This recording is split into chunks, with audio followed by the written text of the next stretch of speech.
When the lawyer read my name, the entire room sank into a suffocating silence, as if the oxygen had been sucked out of the air. I could feel dozens of pitying eyes turned toward me, while my brother Lucas smirked with the grin of someone who had just won big. That was the moment every last doubt in me vanished. My parents had truly chosen to punish me one final time, from beyond the grave. "Julia Evans," Mr. Cunningham said awkwardly. "Your parents left you." The painting Autumn Dusk. My heart clenched. Was that really all? Lucas let out a cold laugh, cutting through the tense silence that filled the dark wood-paneled law office. His eyes were like needles, stabbing into the already wounded core of my pride. "A cheap painting from the attic? You deserve it, Julia. Fits your worth perfectly." I clenched my fists, trying to suppress the blood boiling in my veins. Lucas had never missed a chance to tear me down, even now, when we were both adults. Me 28, and Lucas just turned 35. Mr. Cunningham continued in a flat voice, listing each item my parents left Lucas with exhausting detail. The grand estate in Connecticut, the penthouse in New York, 70% of Evans Corp shares, and countless stocks spread across corporations I'd only read about in financial newspapers. Lucas sat there, relaxed like a young king hearing the inventory of his spoils. He smiled at me, but his eyes carried something cold as ice. "Don't look at me like that, Julia. You know how it works. Those with capability deserve it." "Capability," I sneered. My voice trembled with anger, my eyes stung, but I refused to let Lucas see me cry. "You call pretending, sucking up to our parents, and stepping on others to climb up capability?" The room fell into silence again, this time even colder. Mr. Cunningham looked at me with a mix of sympathy and discomfort, then handed me a piece of paper and said quietly, "Miss Julia, your parents requested that you collect the painting within 5 days." Lucas leaned back in his chair, crossed his legs, and casually adjusted the collar of his expensive shirt. "I think you'd better not be late. A treasure like that shouldn't go missing, right?" He was mocking me. Once again, Lucas had won. All his life, he had been favored, the golden child in our parents' eyes, obsessed as they were with power and wealth, to the point where my existence barely mattered. I had always believed that at least after they passed, no one could hurt me anymore. But I was wrong. I left the law office without another word. Lucas called out behind me, his voice dripping with cruel sarcasm. "Julia, if you don't like the painting, just sell it. Might get you a couple dozen bucks." I rushed outside. The cold November wind hit my face like the world itself was mocking me. I drove back to my tiny apartment on the outskirts of the city, my mind swirling with the pain of this final rejection. A worthless painting. Maybe Lucas was right. Maybe that was exactly how my parents had always valued me. Back home, I sank to the cold floor, feeling lost and hollow. I had always tried to live true to my passion for art, but to my parents and Lucas, it was just something meaningless, something that brought neither money nor status. Maybe my whole life had been a cruel joke in their eyes, and that painting was the perfect period at the end of it. My phone rang. Lucas's name lit up the screen. I hesitated, then declined the call. I knew he just wanted to rub salt in the wound, to gloat, or pretend he cared like there was still some sibling bond between us. No. I didn't need that fake pity. What I needed was an answer. Why did my parents hate me this much? And why, in their final moments, out of the millions of things they owned, did they choose to leave me the one thing no one cared about? I stood up, deciding I had to retrieve that painting. If nothing else, I needed to touch my inheritance with my own hands, no matter how worthless it was. But at that moment, I had no idea that Autumn Dusk would soon pull me into a deep secret my parents had spent their entire lives hiding. A secret powerful enough to shake the glittering world Lucas thought he owned. I arrived at the old Connecticut estate the following afternoon. The house now belonged to Lucas, but he didn't bother to show up, probably thinking I wasn't worth his time. The one who opened the door was Mrs. Teresa, our longtime housekeeper. She grabbed my hand. eyes red and voice shaking. Julia, this is so unfair to you. If there's anything I could do. I shook my head, forcing a weak smile. You've already done too much. I'm just here to collect my inheritance. The painting Autumn Dusk still hung in its usual spot, above the fireplace in the reading room. The room my mother used to retreat to every afternoon, sipping Earl Grey tea and staring at it like she was listening to secret whispers hidden in every brushstroke. It showed a dense forest at dusk, orange-red light filtering through the leaves, revealing strange shapes embedded in the trees. Triangles, hexagons, circles, they'd never caught my eye before, but now, something about the painting made it impossible to look away. I reached out and gently touched the dark wooden frame, cold as metal in winter. Suddenly, Teresa spoke softly behind me, her voice hoarse. Your mother used to sit for hours staring at it. In her final months, she started mumbling numbers, long strings of numbers. She kept drawing these shapes on napkins, on her sleeves, even on the bathroom mirror. I turned to look at her. Everyone thought she was sick, didn't they? She nodded. Your father was furious, said she was losing control. But I didn't believe that. I think she knew something. I asked Teresa to help me wrap the painting carefully. She whispered before I left. Be careful with Lucas. He doesn't know anything now, but if he finds out, he won't stop. That night, I hung the painting on the living room wall of my small apartment in Brooklyn. I turned off all the lights except for a desk lamp that cast a soft golden glow onto the painting. Something felt off. Those shapes. They weren't still. I blinked a few times, breathing rapidly. No, it had to be the lighting, or maybe I was just too tired. But the more I looked, the more certain I became. The shapes were arranged in a way that felt unnatural. A language? A code? I took photos of the painting and zoomed in on the details on my computer. The pale brown triangles, the interlocking circles. They looked too deliberate to be mere abstract art. I dug through old books, flipped through notes from my days studying art history, and suddenly stopped at one word. Steganography. The technique of hiding messages within images. Just then my phone buzzed. Lucas. I hesitated for a second, then declined the call. Less than 5 minutes later, a text appeared. Julia, return the painting. I'll pay you $5 million if you do it tonight, no questions asked. I froze. My heart raced. $5 million? For a painting he had once mocked? I looked back at the message, then at the painting. A chill ran down my spine. Lucas never did anything unless it benefited him. If he was willing to pay that much, then the painting must contain something incredibly important. And it certainly wasn't just artistic value. Near midnight, I heard urgent knocking at the door. I peeked through the peephole. It was Lucas. His shirt wrinkled, hair a mess, and a look of panic on his face I had never seen before. He knocked harder. Julia opened the door. Mom left instructions about that painting. You don't understand, it's not yours. I stayed silent, my heart pounding. Lucas lowered his voice, but it was still icy. You don't know what you're holding. It's connected to the entire Evans Corporation. Give it up, and I'll protect you. Protect me? He was threatening me. I stepped back, grabbed the painting off the wall, ran into my bedroom and locked the door. Lucas's pounding echoed from the living room, but I didn't care. I needed to know what, exactly, my mother had left behind. Turning the painting over, I discovered a tiny gap in the lower edge of the wooden frame. I pried it open with a small knife. And a carefully folded piece of paper fell out. Hands trembling, I unfolded it.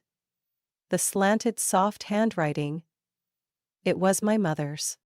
Julia, if you're reading this, it means you've started to see what your father and brother always tried to hide. Don't trust them. You're the only one I trust. The shapes are coordinates. The colors are access codes.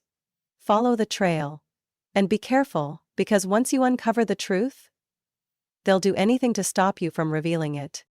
Below were endless lines of numbers, coordinates, codes, things I couldn't understand just yet. But one thing I knew for sure. I had stepped into a game my mother had spent years preparing for. And this time, I wouldn't back down. I didn't sleep all night. The dim glow from the desk lamp lit the painting, autumn dusk, making the geometric shapes flicker as if they were breathing. On the table was the paper my mother left. A short, sharp cipher, cutting through everything I had ever believed about my family. I began connecting the dots. The red triangles led to symbols resembling geocodes. The deep blue circles looked like signs used in classical encryption. I opened specialized graphic software and layered the shapes based on the order my mother suggested in her note. Each layer added a new depth, as if leading me step by step into an abyss opening beneath my feet. Finally, a string of numbers appeared. 42nd, ERD 698. 963033. Stop us every year, April 23. A coordinate. I typed it quickly into Google Maps. It was a sparse forest near the Massachusetts border, about a 3-hour drive from where I lived. Along with it was a strange sequence of nearly 40 characters, written beneath a small line of text from my mother. Bunker code. Follow the colors, red, blue, yellow. The entrance is under the split old maple tree. I had no more doubts. My mother had left behind a map. Not to treasure, but to a piece of truth that someone in this family was willing to pay millions to bury. I set out just as dawn broke. The highway was empty, but in the rearview mirror, I saw a black SUV following at just the right distance to avoid suspicion. I suddenly turned onto a dirt path leading to the edge of the forest, then looped back onto a side road, swerving through leafless trees. When I returned to the highway, the SUV was gone. It was dusk when I arrived. The desolate land sat next to an abandoned wooden cabin, its roof covered in moss, windows shattered. Following the directions, I waded through tall grass, mud clinging to my knees, until I saw the old maple tree, just as described. Its trunk the size of a person's embrace, split in half like it had been struck by lightning. At the base of the tree was an old iron hatch, buried under dry leaves and debris. I cleared it off and found a small numeric keypad hidden in a crack. I took a chance, and entered the color code my mother had left. BP. A soft click sounded. The iron door swung open, revealing a spiral staircase descending into darkness. My heart pounded. Cold sweat soaked my back. But I knew I couldn't turn back. Not now that I'd come this far. Each step echoed underground, like the ticking of a countdown. At the bottom was a long concrete hallway, motion sensor lights flicking on with every step I took. At the end of the corridor stood a thick metal door. Next to it, a touchscreen asking for an access code. I entered the remaining sequence from my mother's letter. A green light lit up, the door opened, and I froze. In front of me was a modern laboratory, over 2,000 square feet. High ceilings, pristine white walls, rows of gleaming stainless steel tables, advanced electronics lined up like a military research facility. But what took my breath away wasn't the technology. It was the glass wall at the far end, where dozens of blueprints, patents, and prototypes hung. All signed, Charlotte Evans. My mother. Her name, throughout my entire life, had never been mentioned as an inventor. In the company's records, she was only listed as a nominal co-founder of Evans Corp., having stepped down from management in 1998. All the glory, all the medals, went to my father and Lucas. But now, I saw the truth with my own eyes. She had been the soul of the entire empire. I stepped closer to the files, scanning each title. Project Phoenix, Level 4, Renewable Energy Technology. Rapid Bioreactor Module 2003. Neural Network-Based Image Recognition Protocol. Metamorphic Protocol, 2010. My knees gave out. Each line of text hit me like a slap in the face, like a hand choking my throat.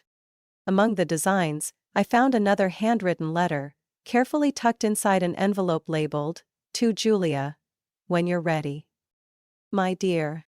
If you're reading this, it means you've seen what I've hidden for years. Your father and Lucas didn't just lie.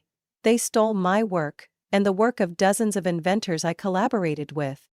Evans Corp is not the empire your father built. It was built from stolen ideas. You were always different. You saw what others overlooked. That's why you're the last hope to expose the truth. But be careful, Julia. When the truth is threatened, people will kill to protect the lie. I clutched the letter in my hand. A tidal wave of rage slammed into my chest. Not because I'd been betrayed, but because I knew. Lucas and my father hadn't just stolen. They had buried an entire generation of genius, just to hold on to their hollow spotlight.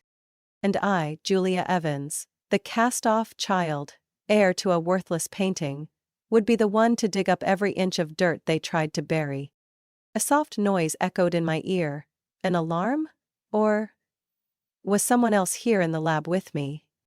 I spun around, still gripping my mother's letter, ready to face whatever ghost from the past was waiting in the dark. The sound of breaking glass made me jump. The lab lights flickered violently. I turned back, heart racing as I saw Lucas, soaked, hair disheveled, eyes bloodshot, his face twisted in fury. "How did you get in here?" I stepped back, hand tightening around the letter on the table. "You really thought you were the only one smart enough to decode the painting?" He sneered. "Mom didn't hide everything from Dad, and Dad didn't hide everything from me." I took another step back, my back hitting the cold control panel. "You were following me?" "Yes, from the moment you refused the $5 million. That's when I knew you'd found something Mom left behind. And I won't let you destroy what Dad and I have built for the past 30 years. You didn't build anything. You stole everything our mother worked for." My voice cracked, but I didn't back down. "And you know it."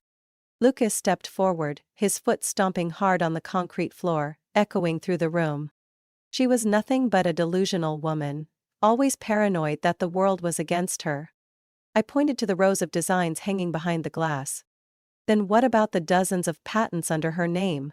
The projects Evans Corp used to build its entire infrastructure? Don't tell me that's a coincidence." Lucas's face turned pale. A flicker of panic crossed his eyes, but it was quickly replaced by cruelty. "Give me the original code, now." I gave a cold smile. "Not a chance." He pulled a small object from his coat pocket. I froze when I recognized it. It was the drive, with the source code I had just backed up less than an hour ago. Mom left behind a lot of things, Julia, but she didn't realize she raised a daughter so predictable. You really thought the hard drive in your backpack was safe? He held it up, shaking it slightly, like taking candy from a baby. I clenched my jaw, then steadied myself. That code is only a copy. I activated the failsafe protocol. Without the main code, it's all garbage. The fury in Lucas's eyes flared like the last spark before the whole room exploded. He lunged, but I was faster. I kicked the control panel behind me, hitting the emergency switch I had located earlier. The steel door slammed shut, locking him inside the main lab. Lucas roared, pounding his fists against the bulletproof glass. "Open it, Julia, you don't know what you're doing." I spoke through the intercom slit. "No. For the first time in my life, I know exactly what I'm doing." I pulled the key from the control board and quickly exited through the emergency escape tunnel, a route my mother had marked in her letter with a chilling note. "If you're discovered, take this path, and don't look back." I drove through the night, winding mountain roads and thick fog swallowing every bit of light ahead. In my backpack, the USB holding the original access code remained untouched. A key capable of exposing everything: the theft, the forged documents, the trail of dirty money. By the time I got back to Brooklyn, it was almost 5 a.m. I didn't go to my apartment. I knew it was no longer safe. Instead, I headed to Margaret's old apartment, the loyal housekeeper, the only one who ever stood with my mother and me. The door opened after my third knock, She had a robe draped over her shoulders, eyes wide when she saw me. "Julia? Dear God, you look like you just escaped hell. I need a place to stay the night. And a computer, with a private network." Without another word, she led me into the living room. 10 minutes later, I had logged into the system using my mother's access codes and started sending the first batch of documents to the 3 places she had listed: the U.S. Securities and Exchange Commission, SECC, 3 major media outlets, and a non-profit specializing in financial crime investigations. I couldn't stop now. The sound of the phone ringing startled me. It was an unknown number. I hesitated for a few seconds, then picked up. A familiar male voice came through, sharp as a blade. "Julia, you're playing with fire. Stop while you still can." I sighed and hung up without saying a word. I didn't need confirmation of who it was. My father's voice hadn't changed after all these years. Powerful, cold, and full of threat. But now? He no longer held any control. For the first time, they were afraid of me. I turned back to the computer screen, watching the upload bar progress: 72%, 84%, 91%. Just a few more hours, and the world would know who really built Evans Corp. And who stole everything. When the final documents were uploaded successfully and I sent out 3 backup copies to the addresses my mother had listed in her letter, I thought I could finally breathe. But that peace lasted only 2 hours. At 7:13 a.m., the doorbell at Margaret's apartment rang. 3 short chimes, a signal only my mother ever used. I looked through the peephole, my heart leaping into my throat. A man stood there, silver hair neatly combed, tall and slender, wearing a charcoal overcoat. His face, I thought I had buried it forever in memory. My father, George Evans. I stood frozen. He had been declared dead 3 years ago after a car accident in Colorado. A funeral with a closed casket, Lucas's crocodile tears, and carefully scripted condolences in the press. I believed it. We all did. And now he was standing at the door, calm, as if returning from a business trip. "Julia, open the door, we need to talk." I didn't move.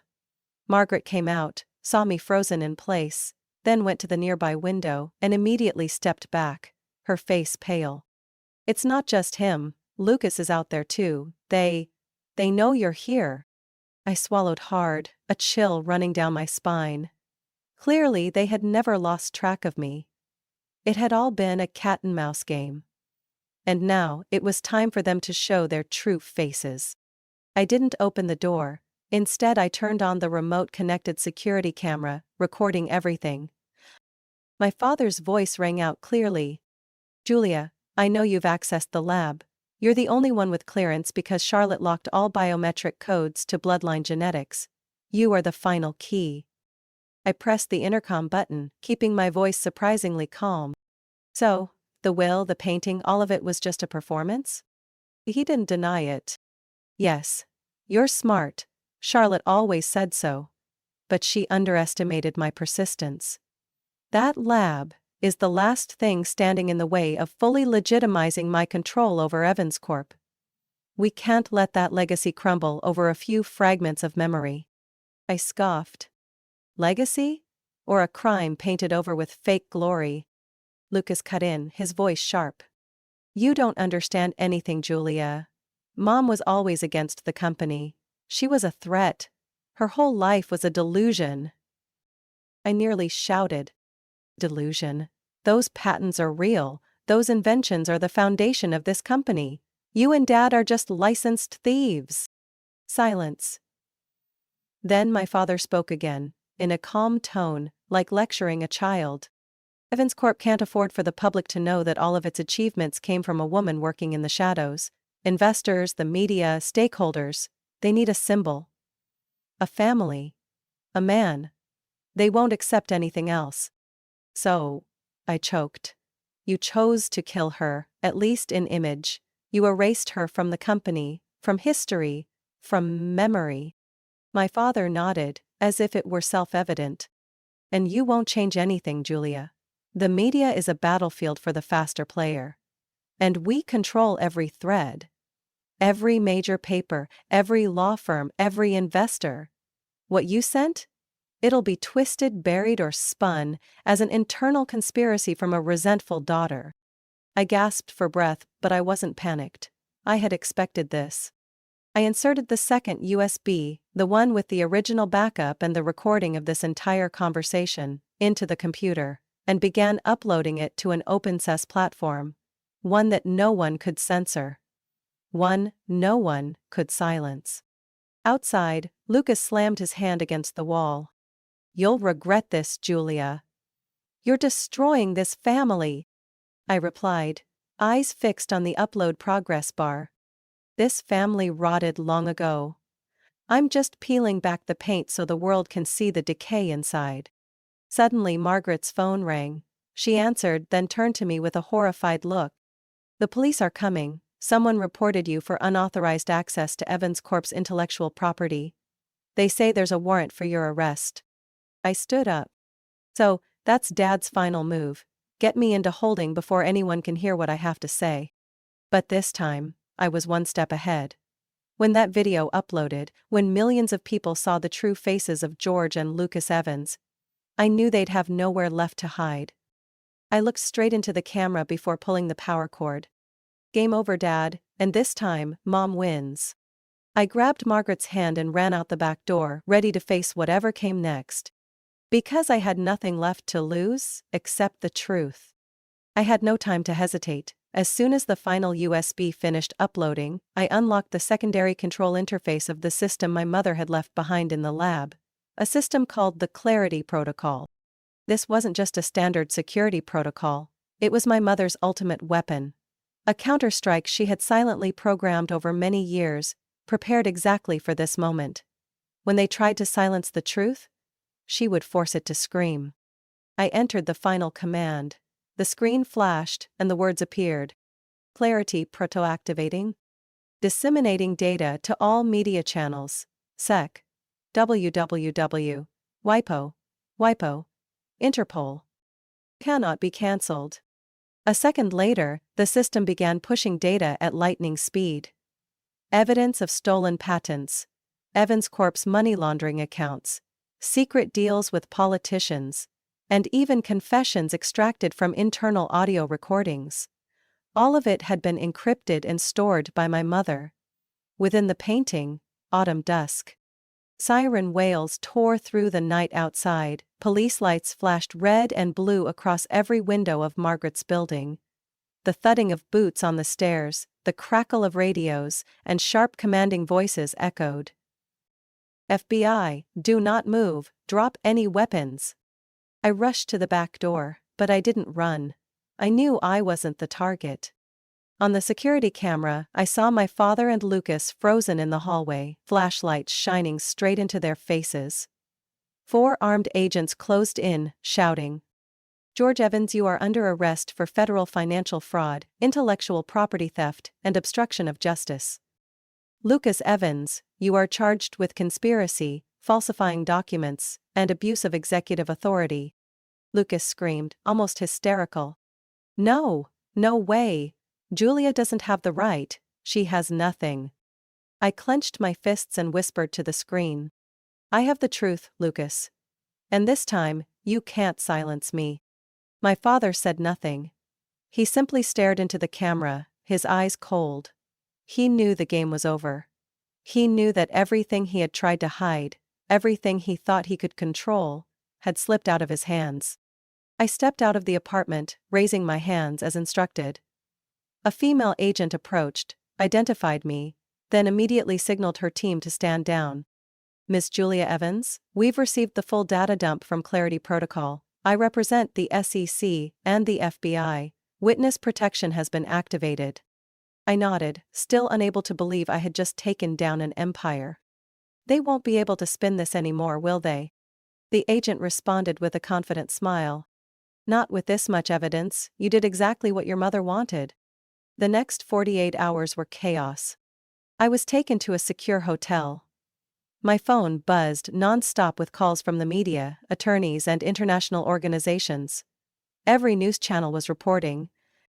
George Evans, founder of Evans Corp, found alive, arrested. Billion-dollar empire collapses after daughter exposes truth. Julia Evans. Unlikely hero of a silent genius. I sat in front of the TV, my hands trembling slightly as the painting, Autumn Dusk, appeared in close-up. The layered geometric shapes, now a symbol of truth, printed on the front pages of major international newspapers. Margaret called. "Julia, you know what? Your mother once said that if anyone could do what she couldn't, it would be you. And today, you did it." I said nothing. I just quietly looked out the window, where the city was still bustling, but inside me was a strange stillness. It felt like my mother was standing somewhere very close, like a warm breath behind my shoulder. I never thought I'd become someone like this, the one who changed a corporation, who brought a family into the light, who was called the greatest whistleblower of the decade. But I knew one thing for sure. I didn't do this for fame. I did it for my mother. For the truth. For the inventors who were silenced. For myself. The daughter who was once invisible. And this was only the beginning. Within just 3 weeks after the Clarity Protocol was activated, Evans Corp., the empire my father had so carefully crafted, collapsed, like a sandcastle struck by a crashing wave. Investors withdrew en masse. The stock price plummeted from $314 to under $18 per share. The press called it the greatest moral collapse in the history of American tech. The board of directors rushed to hold an emergency meeting, but by then it was too late. The federal court had already ordered a full freeze on all assets under the names of George and Lucas Evans. My father and Lucas were officially arrested on a total of 18 federal charges, including financial fraud, abuse of power, falsification of intellectual property records, and theft of patented assets. The evidence left behind in my mother's lab had permanently buried any chance of them turning things around. I didn't attend the trial. I didn't answer a single reporter's question asking whether I regretted sending my own father and brother to prison. I only spoke once on national television. The truth never comes cheap. But justice is always worth it. 1 month later, I stood on the highest platform of the conference room in the former headquarters of Evans Corp., now officially renamed Aurora Innovations. Behind me was no longer the glossy logo my father once used to mask intellectual theft, but a new symbol. A burst of light breaking through the dark, formed by the geometric shapes from the painting Autumn Dusk, just as my mother once said. True light always comes from the places no one notices. I took a deep breath, looking out at the silent crowd below. Engineers, designers, new investors, even lawyers who had once turned their backs on the truth, and spoke. Today is not an ending. This is a new beginning. Evans Corp was built on stolen dreams. Aurora will be built on real values. I announced the creation of the Innovation Restitution Fund, dedicating 40% of Aurora's first-year revenue to compensating the inventors whose work had been stolen and whose reputations had been destroyed by my father. Each one would receive the full value of their inventions, with interest for the years they were left forgotten. One of the first people I called was Dr. Marla King, who had invented the medical sensor system that Evans Corp later used in products worth hundreds of millions. She cried when I told her her patent would be restored to her name. "Your mother would be proud of you, Julia," she said through tears. "You didn't just get justice for her, but for an entire silenced generation." I didn't forget the staff caught in the storm either. Aurora adopted a policy of total transparency. All strategic decisions would go through an independent ethics board. Executive compensation would be directly tied to compliance with business integrity standards. This would no longer be a place where secrets hid beneath a glossy surface. I reserved a private corner of my new office for my mother. There, the original Autumn Dusk painting, untouched, unedited, hung in the quiet room, filled with natural light. Beneath it, a small plaque read, "Charlotte Evans, the forgotten genius. Now, her light guides us forward." I never erased the name Evans from the company's history, because that would be letting them bury my mother all over again. But I would redefine what that name meant. No longer a symbol of greed, but one of redemption. A year later, Aurora became the first tech company to receive the Patent Integrity Certification from WIPO. We had restored the reputations of 36 inventors, launched 12 social innovation projects, and established a scholarship for underprivileged engineering students, named the Charlotte Scholarship. One late evening, just as I was about to leave the office, my assistant handed me an envelope, no sender listed. Inside was a short handwritten note. "You've won. But this isn't the end." I folded the note and locked it in a drawer. I knew Lucas was still trying to shift the game from prison and my father had remained completely silent, but none of that mattered anymore. Because now, justice no longer rested in the hands of the powerful, it belonged to those who dared to reveal the truth. And I, Julia Evans, the girl once handed a worthless painting, now held the key to leading a generation into a future that could no longer be stolen. 2 years after the Clarity Protocol was activated, the name George Evans, once hailed as a symbol of power, innovation, and the ideal entrepreneur, was now nothing more than a strike-through in court documents and a case study in ethics classes at business schools. The federal trial ended with a 35-year prison sentence for my father and 20 years for Lucas, with no early parole due to the severity of their crimes.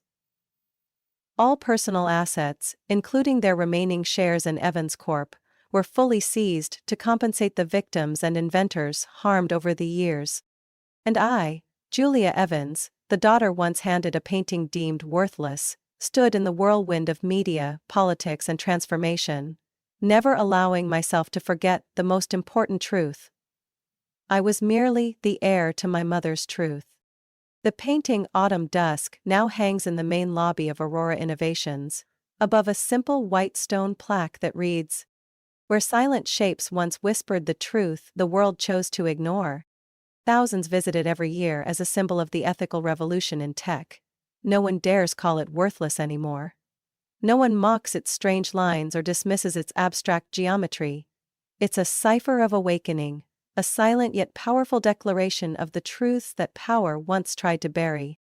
One Friday afternoon, I stood alone in the internal gallery, staring at the painting under the light of the sunset filtering through reinforced glass. That light fell perfectly across the shapes that once kept me awake at night, now familiar, comforting, as my mother's breath. Margaret, still the curator of the memorial, stepped beside me. "You know, Julia, students often ask me, why did your mother hide everything in a painting? Why not use a hard drive, encryption, or some advanced tech?" I smiled, eyes still fixed on the delicate brushstrokes. Because she knew. Nothing is more enduring than art. No one suspects beauty of being dangerous. And no one censors a painting if they don't understand it. Margaret nodded slowly. Maybe that's what saved the world from a permanent lie. I returned to my office, where I still spend 1 hour each week reading letters. Not from investors, but from ordinary people. Engineering students, small inventors, even children sending drawings full of triangles and circles with notes like, "Miss Julia, I'm learning to draw like your mom." I keep every letter, every scribbled word as a reminder. This journey didn't end with a sentence or a press conference. It is a living legacy, passed on daily, generation by generation. I include. Lucas once wrote to me from prison. The first 3 lines were accusations, the last 2 an apology. I didn't reply. I no longer felt hatred, but I wouldn't allow toxicity to return either. Some systems are meant to be broken. Permanently. As for my father, he remained silent, not a single word. But I understood. To him, that silence was his final bitterness. Nothing hurts more than being remembered by history as the man who stole the dreams of the one he once loved. 3 years later, Aurora Innovations became the only tech company in the U.S. to be honored simultaneously by both WIPO and the United Nations for contributions to innovation justice. We launched a program to protect the intellectual property of individual inventors, helping small creators avoid being exploited by large corporations. I also established the Charlotte Evans Award, honoring women whose scientific work had been forgotten, but held the power to change society. The first recipient was a high school teacher from New Mexico who invented a low-cost water filtration method using biochar. No one had paid attention to her before. Now, the world knew her name. When I presented the award, it felt like I was handing over the crown my mother never got to wear, placing it in the hands of someone truly worthy. On the final night of the third year, I sat in my office, with autumn dusk quietly behind me. Outside, snow had begun to fall. I placed my hand on the window and whispered softly, "I brought you home, Mom." No answer. But I knew, if she were here, she would say the same thing she always did when I was little. The truth doesn't need to be believed. It just needs someone brave enough to live for it. And I did, and I will continue to. For her, for the truth, and for the dreams that must never be stolen. Julia's story is a powerful reminder that no matter how deeply the truth is buried, it can be uncovered with courage and conviction. In a world where power and money often eclipse justice, standing up against wrongdoing takes not only intelligence, but unwavering determination. Julia didn't just reclaim her mother's honor. She redefined an entire system through integrity. In real life, this story reminds us, justice doesn't come from silence. It comes from brave action to defend the truth. What do you think of Julia's journey and the message behind her story? Share your thoughts below. And don't forget to follow the channel to keep exploring real-life stories filled with emotion and powerful lessons about family and life.